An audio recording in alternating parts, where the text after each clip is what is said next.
Panahon na naman, maya-maya ng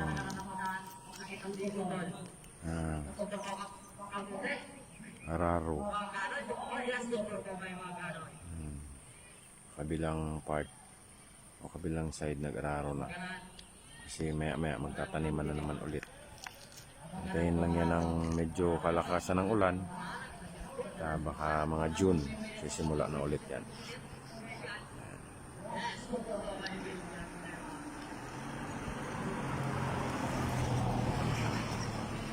Panahon ng sakahan na naman.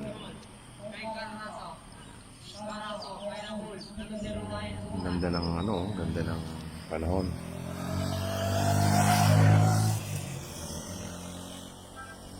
May konting silip si ulap pero kukunti lang, ngilan-ngilan. Anong hugis kaya yan ng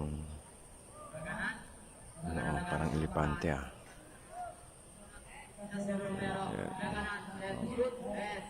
palubog na si Haring Araw maya-maya.